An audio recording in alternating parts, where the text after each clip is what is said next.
लज़ी Kaffa व सलामुन अला इबादिहिल्लज़ीना इस्तफ़ा। अम्मा बाद फ़अऊज़ु बिल्लाहि मिनश शैतानिर रजीम। बिस्मिल्लाहिर रहमानिर रहीम। या अय्युहल्लज़ीना आमनु उदख़ुलू फ़िस्सिल्मि काफ़्फ़ा वला तत्तबिऊ ख़ुतुवातिश शैतान इन्नहु लकुम अदुव्वुम मुबीन। सदक़ल्लाहु मौलानाल अज़ीम व सदक़ रसूलुहुन नबियुल अमीनुल मतीनुल मुबीनुल करीम व नहनु अला ज़ालिका लमिनश शाहिदीन व शाकिरीन वल्हम्दुलिल्लाहि रब्बिल आलमीन।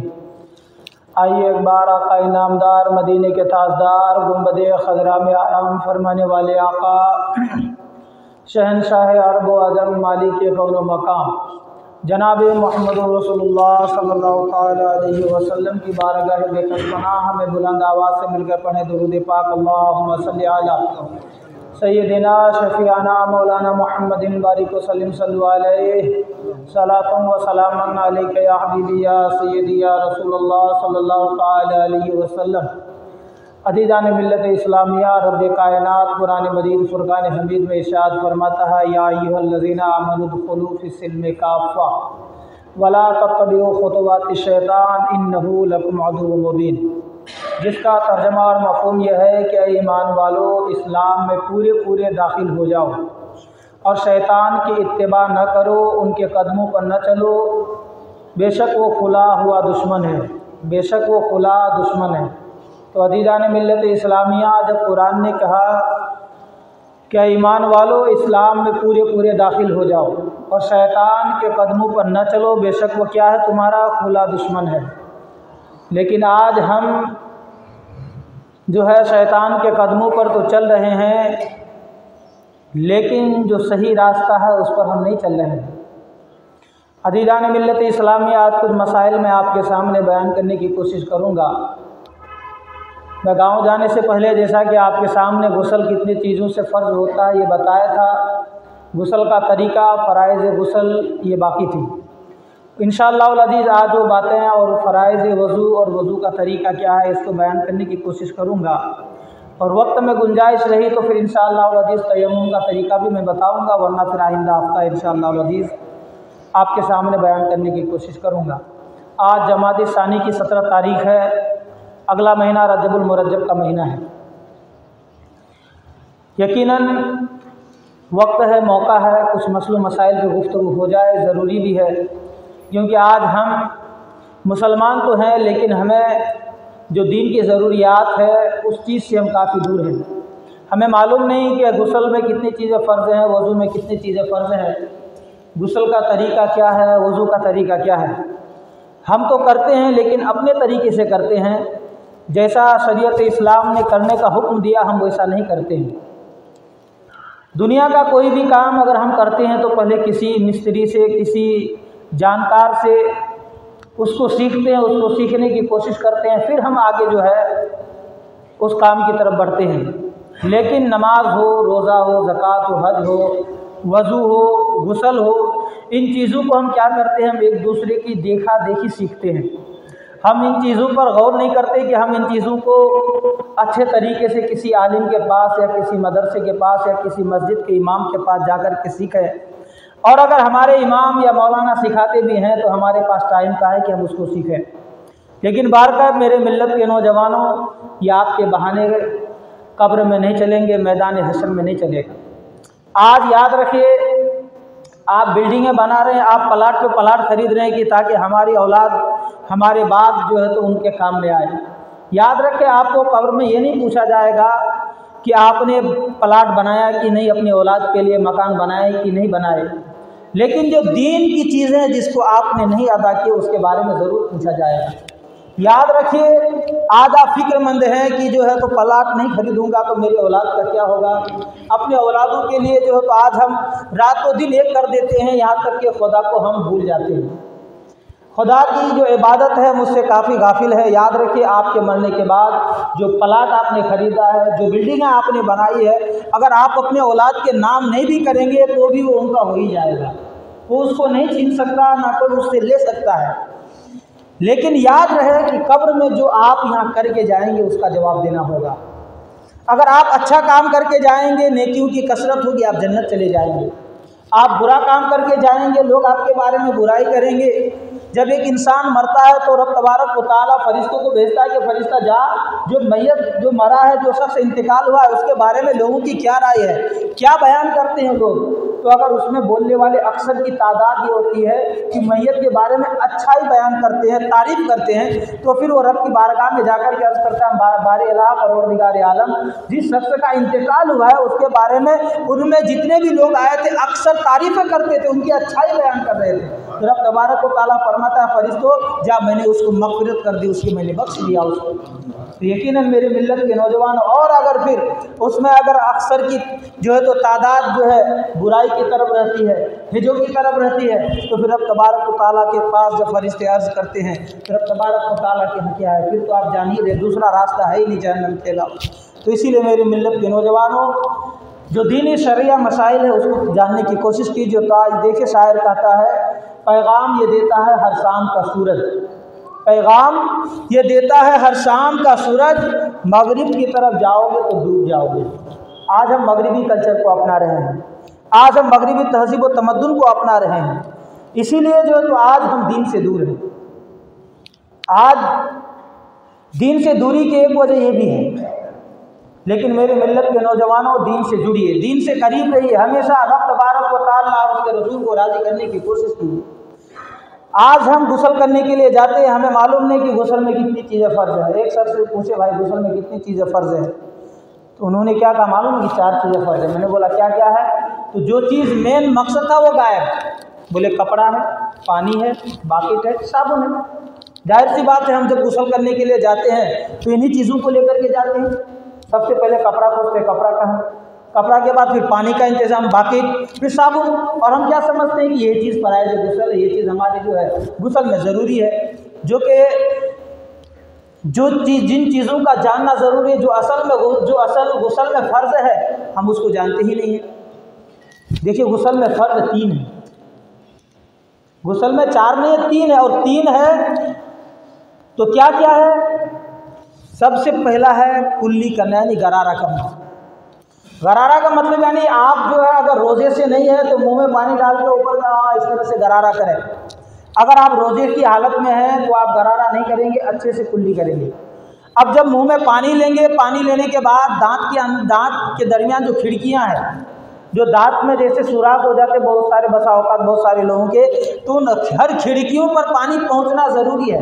मसूड़ी पर अच्छे से पानी पहुंचना ज़रूरी है। ज़बान है उसकी हर करवट पर पानी पहुंचना ज़रूरी है। इसी तरीके से अगर गोश्त का रिशा वगैरह हो, या फिर अगर क्या कहते हैं कि पान वगैरह आपने खाए उसकी पत्ती अटकी हो, कसीली की पत्ती अटकी हुई हो, तो इस चीज़ों का भी जो है तो उसमें अगर आप पर गुस्ल फ़र्ज़ है तो निकालना ज़रूरी है, पहला चीज़। और दूसरा चीज़ क्या है, नाक के नरम हड्डी तक पानी पहुंचाना। जैसे नाक के नरम हड्डी यहाँ है, लेकिन हम लोग क्या करते हैं, गुस्ल करने के लिए गए, मुंह में पानी लिए फेंक दिए, बस अब कहीं अच्छे से कुल्ली हुआ नहीं हुआ, गरारा हुआ नहीं हुआ, कोई जो है तो यानी ज़रूरी नहीं समझते हम। दूसरा चीज़ जो बताया मैं, नाक के नरम हड्डी तक पानी पहुँचाना। तो नाक के नरम हड्डी तक पानी कैसे पहुँचेगा, तो नाक की नरम हड्डी तक पानी पहुँचाने के लिए आपको हाथ में चुल्लू में पानी लेकर के ऊपर खींचना पड़ेगा थोड़ा। अगर आप उसको थोड़ा सा हल्का सा ऊपर सांस लेंगे तो पानी खुद ब खुद आपके नरम हड्डी तक पहुंच जाएगा, वरना फिर क्या, आप अगर ज़्यादा खींचेंगे तो फिर मगज़ तक पहुंच जाएगा पानी। तो इसीलिए उसके लिए जो तो आप 1-2 बार ट्राई करना होगा। जब आप 1-2 बार ट्राई करेंगे, कोशिश करेंगे, तो खुद ब खुद जो है वो चीज़ आपके अंदर जो तो आ जाएगी।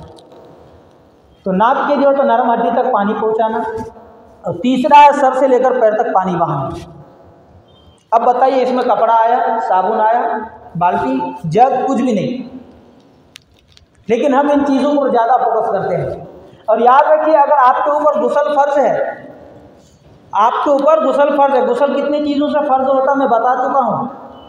5 चीज़ों से गुस्ल फ़र्ज़ होता है, 2 मर्द के लिए स्पेशल, 2 औरत के लिए, 1 मर्द औरत दोनों के लिए। इससे पहले मैं बता चुका, मज़ीद उधर अभी मैं नहीं जाऊँगा, टाइम वेस्ट होगा।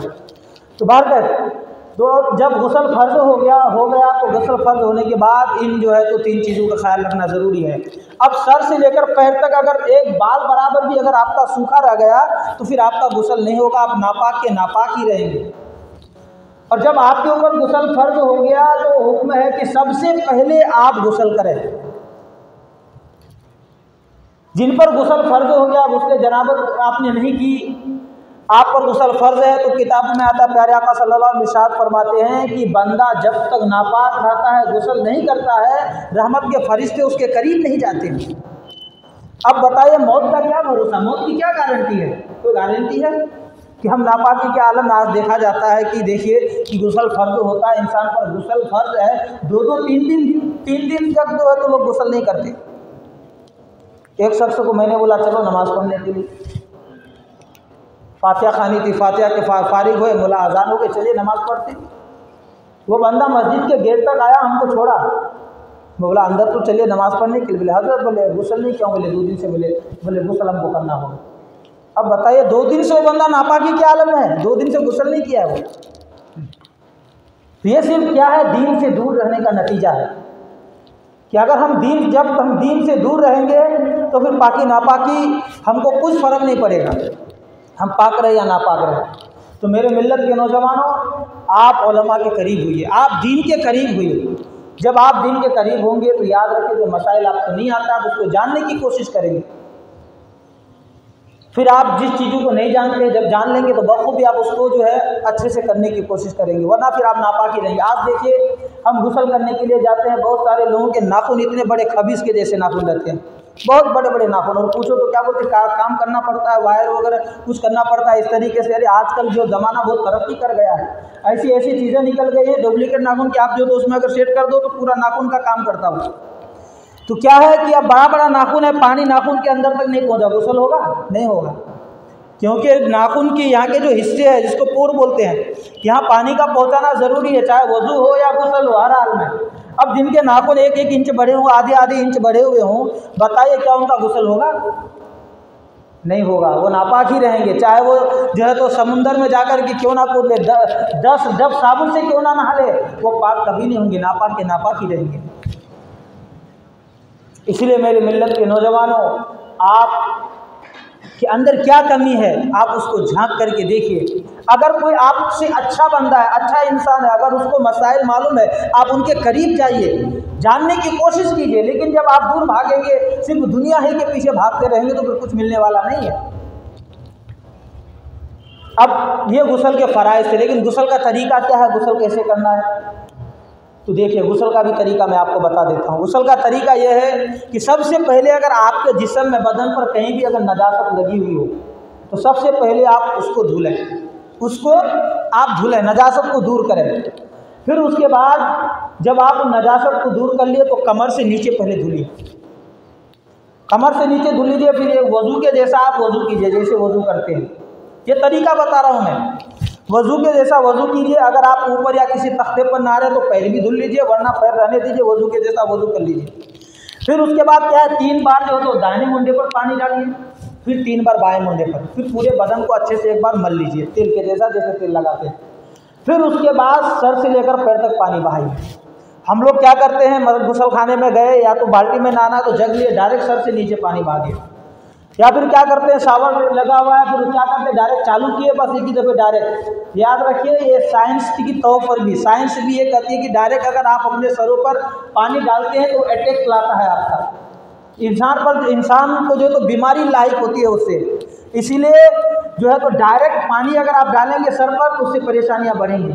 इसलिए इस्लाम ने जो तरीका हमें बताया, इससे कोई बेहतर तरीका नहीं बता सकता है। आप देखिए कोरोना पीरियड में लोगों ने हाथ धुला, जब डॉक्टरों ने बताया, साइंस ने बताया कि आप अपने घर में आओ तो हाथ और पैर धुलो। हमारे इस्लाम ने 1400 साल पहले ही बता दिया कि जो है कि जब तो इंसान 5 मरतबा दिन में वज़ू करता है तो उसकी सारी जरासीम दूर हो जाती है, बीमारियां दूर हो जाती है। लेकिन हम मानते हैं, कब मानते हैं, जब साइंस हमें बताती, जब डॉक्टर हमें बताते, यानी अल्लाह और उसके रसूल के फरमान पर यानी हम अमल नहीं करते, यानी उसका डर नहीं है हमें। यानी एक डॉक्टर ने बोल दिया तो अब हमें जान बचाना है कि कैसे हमारी जान बच जाए, चलो अब ले दे के उसी के पीछे पड़ जाओ। ये क्यों हो रहा है? वजह ये है कि इस्लाम से दूर है। अगर हम इस्लाम के नज़दीक रहते, हम इस्लाम से दूर नहीं रहते तो ये चीज़ें हमारे अंदर नहीं आती। बरकत मेरे मिल्लत के नौजवान, तो क्या करना है, जो है तो पहले नजासत को दूर करना है, फिर कमर से नीचे जो है तो अच्छे से धुल लेना है, फिर दाहिने मुंडे पर पानी बहाना, फिर बाएं मुंडे पर, फिर सर से लेकर पैर तक, यानी जितनी पानी लगता हो, यानी अच्छे तरीके से गुस्ल करने में फिर आप पानी बहाइए। और एक मसला ये भी है कि जैसे अब अगर हमारा तहबंद नापाक है, क्या जिस कपड़े को पहन करके हम नहा रहे हैं वो कपड़ा नापाक है? तो इंसान क्या करता है कि अगर कपड़े पर नजासत लगी हो तो उसी कपड़े को पहन करके नहा लेता है और वो ये तस्वीर करते हैं कि अरे मैंने इस कपड़े को पहन करके तो नहा लिया, जब नहाऊंगा तो जो है तो नजासत दूर हो जाएगी। हालांकि ऐसा नहीं होता है। मिसाल के तौर पर ये कपड़ा है, इसमें अगर नजासत लगी हुई हो, अब हम इस नजासत को धुलने के बजाय इसी नजासत वाले कपड़े को पहन करके हम अगर गुस्ल करते हैं तो ये नजासत जो लगी हुई है ये और जगहों को फैला देंगे। पानी गिरने से और जगह पे फैल जाएगी ये नजासत। फिर हम बदन को मलेंगे, सर को मलेंगे तो क्या होगा, ये पूरे बदन पे नजासत फैल जाएंगे। फिर पानी पर इसका छींटा पड़ेगा, पानी भी नापाक हो जाएगा।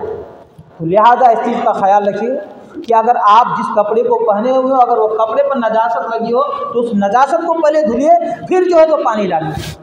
वरना क्या होगा, आप कपड़े पहने रहेंगे, पानी डालेंगे तो पानी डालने से वो कपड़े की नजासत और फैलेगी। जब नजासत फैलेंगी तो फिर वो जो है तो फिर क्या है कि पूरे बदन को और भी जो है तो आपके नापाक कर देंगे। तो बारका मेरे मिल्लत के नौजवानों, तो इस तरीके से जो तो गुस्ल करने का तरीका है, गुस्ल होगी।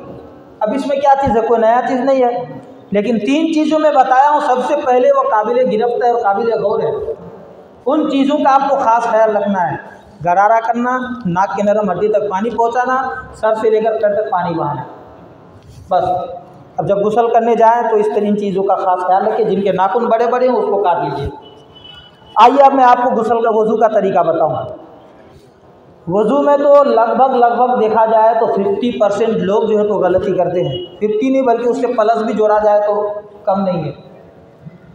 हम क्या करते हैं, आते हैं वज़ू करने के लिए जाते हैं और जिस तरीके से इस्लाम ने हमें वज़ू करने का तरीका बताया हम उस तरीके से वज़ू नहीं करते हैं, बल्कि हम किस तरीके से वज़ू करते हैं, हम अपनी आदत के मुताबिक, जैसे हमारी आदत बनी रहती है गुस्ल करने की, जैसे मैंने बताया उसी तरीके से हम अपने आदत के मुताबिक जो तो वज़ू करते हैं। फिर इससे क्या होता है कि मेरा वज़ू भी नहीं होता, इससे नमाज भी नहीं होती। और हम क्या सोचते हैं कि यार हम तो नमाज़ पढ़ रहे हैं, हमारे नमाज़ पढ़े हुए आज जो तो 15 साल हो गए, 10 साल हो गए, 20 साल से हम नमाज़ पढ़ रहे हैं, यार हमारी दुआएँ कबूल क्यों नहीं होती, यार हमारी परेशानियाँ दूर क्यों नहीं होती। पहली बात तो याद रखिए कि जिस चीज़ को हम अदा करने के लिए जा रहे हैं वो मेरा हो रहा है कि नहीं हो रहा है। नमाज के मसाइल अलग है, वो भी मैं बताऊंगा इंशाअल्लाह आइंदा हफ्ता आपको। तो देखिए जिस तरीके से गुस्ल में 3 चीज़ें फ़र्ज़ हैं, उसी तरीके से वज़ू में भी 4 चीज़ें फ़र्ज़ हैं। कुरान करीम में रब्बे कायनात इरशाद फरमाता है, या अय्युहल्लज़ीना आमनू इज़ा कुमतुम इलस्सलात फ़ग़सिलू वजूहकुम व अयदियकुम व इलल मराफ़िक़ वम्सहू बिरुऊसिकुम व अर्जुलकुम इलल काबैन। जिसका तर्जुमा और मफ़हूम यह है कि ईमान वालों, जब नमाज के लिए खड़ा होना चाहो, यानी जब नमाज का इरादा करो तो अपने चेहरे को धुओ। उसकी हद भी बताऊंगा कहाँ से कहाँ तक धुलना है, अभी सिर्फ तर्जुमा और मफ़हूम सुनिए। तो चेहरे को धुलो, फिर अपनी दोनों हाथों को कहनियों तक धुलो, फिर सरों का मसा करो, फिर पैर धुलो। ये क्या है, कुरान का है। इससे पता चला कि वज़ू में 4 चीज़ें फ़र्ज़ हैं, यानी चेहरे का धुलना, हाथ का धुलना, मसा करना, पैर का धुलना। इन 4 चीज़ों का हर हाल में होना ज़रूरी है। अब वज़ू करने का तरीका क्या है, इसके अलावा जो वज़ू में है या तो सुन्नत है या मुस्तहब है, लेकिन 4 फ़र्ज़ है। इसके अलावा हम 3 बार हाथ धुलते हैं, सुन्नत है। कुल्ली करते हैं, नाक में पानी चढ़ाते हैं, एक बार में 3 बार 4 बार जो तो चेहरे पर पानी डालते हैं, ये क्या है, ये सुन्नत है, मुस्तहब है, इसी चीज़ में दाखिल है। लेकिन जो 4 चीज़ें हैं वज़ू में फ़र्ज़ है, जिसका होना हर हाल में ज़रूरी है। अब वज़ू जब करने के लिए जाएं तो सबसे पहले हम हाथ को धुलते हैं। जब हाथ को धुलते हैं तो हाथ धुलने के वक्त हमें इस चीज़ का ख्याल रखना है कि हमारे हाथ में अंगूठी तो नहीं है।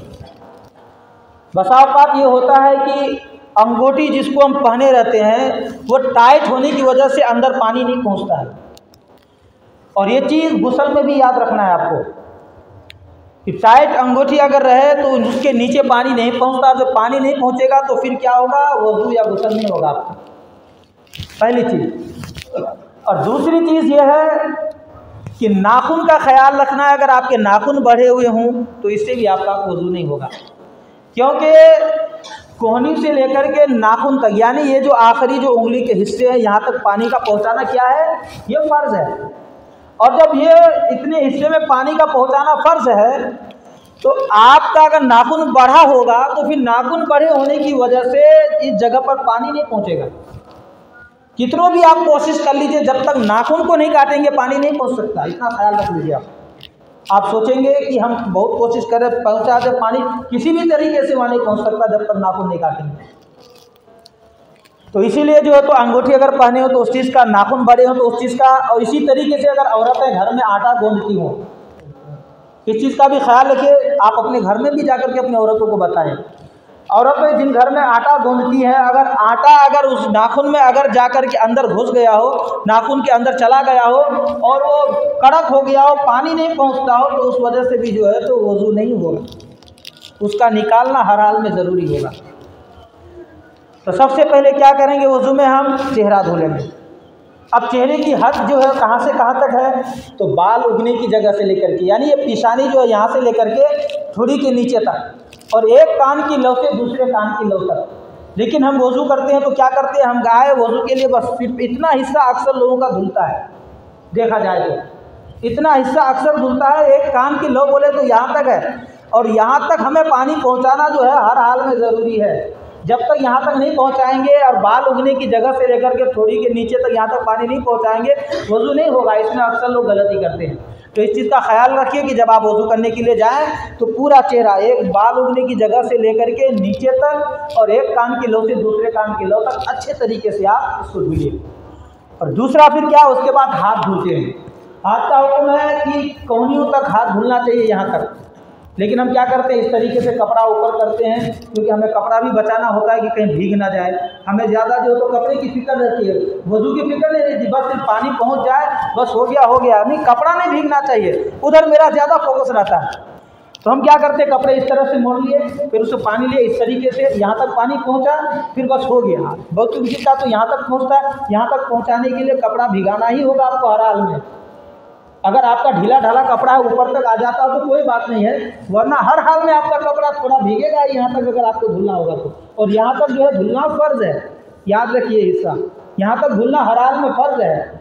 और एक चीज़ ये है कि हम गलती क्या करते हैं, वज़ू में वज़ू जाते हैं, नल चालू रहता, पानी लेते इस तरीके से, और तेल के तरह पानी को इस तरह से हम पोंछ लेते हैं। पानी हाथ में लिए इस तरह से किए, पानी यहाँ तक पहुँचा नहीं पहुँचा, बस इस तरह से इसको हम पोंछ लेते, समझ के वज़ू हो गया। नहीं, पानी बहाना फ़र्ज़ है, पानी बहाना फ़र्ज़ है। पानी बहेगा कैसे, जब आप ऊपर से डालेंगे तब। लेकिन हम क्या करते हैं, नीचे से ऊपर लेकर के जाते हैं, इससे वज़ू नहीं होता है, पानी आपको ऊपर से बहाना पड़ेगा। तीसरा चीज़ क्या है, मसा करना, सर का मसा करना।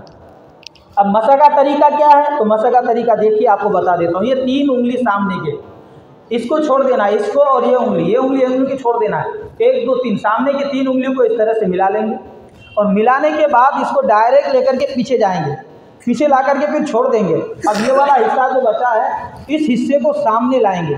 सामने लाने के बाद अब ये उंगली जो बची है शहादत की, इससे जो है कान के अंदर जो है निमसा करेंगे। अब ये जो हिस्सा बचा है, ये अंगूठा से बाहर के लेंगे। अब ये हिस्सा बच गए, तो इससे क्या है, पीछे के हिस्से यानी गर्दन के मसा करेंगे। तो इस तरीके से ये हो गया आपका मसा का तरीका। अब बच गया पैर, तो पैर को जो है तो वहाँ पैर को भी जो तो उसी तरीके से जो है टखनों को धुल लेना है उसको, फिर आपका वज़ू हो गया मुकम्मल। लेकिन पैर के भी नाखून का ख्याल रखना है कि पैर के भी नाखून हमारे कहीं बड़े हुए तो नहीं हैं। तो बाहर का वक्त हो चुका है, इंशाअल्लाह अज़ीज़ फिर आइंदा हफ्ता कुछ मसाइल गुफ्तगू पर, फिर जो है तो तयम्मुम का बयान भी मैं इंशाअल्लाह आपको आगे हफ्ता बताऊँगा, क्योंकि ठंडी के मौसम में और तयम्मुम के मसाइल भी वो ज़रूरी है। और कुछ नमाज के भी मसाइल इंशाअल्लाह ताला आपके सामने पेश करूँगा, जो अक्सर हम गलती करते हैं नमाज में। जमात खड़ी हो गई और इमाम साहब रुकू में आ गए, अक्सर लोग आकर के खड़े हो जाए, इमाम साहब रुकू से खड़े हो गए और लोग नमाज में जाकर के रुकू में तब जाते सोचते नमाज हो गई। ऐसी सूरत में नमाज होती कि नहीं होती, तो कुछ खास मसाइल है इंशाअल्लाह मैं आपके सामने बयान करने की कोशिश करूँगा। हमारे बयान करने में या आपके सुनने में किसी भी तरह की कोई खामी या गलती से हो गई तो उससे मैं तौबा करता हूँ। अस्तगफिरुल्लाह रब्बी मिन कुल्लि ज़ंबिन व अतूबु अलैह व मा अलैना इल्लल बलाग। एक मरतबा बुलंद से पढ़ लीजिए ला इलाहा इल्लल्लाह मुहम्मदुर रसूलुल्लाह सल्लल्लाहु तआला अलैहि वसल्लम। जो हज़रात सुन्नत अदा नहीं तो सुन्नत अदा कर लीजिए, और जो हज़रात पीछे बैठे हों गुजारिश है कि आप आगे आ जाइए ताकि बाद में आने वाले हज़रात को तकलीफ न हो।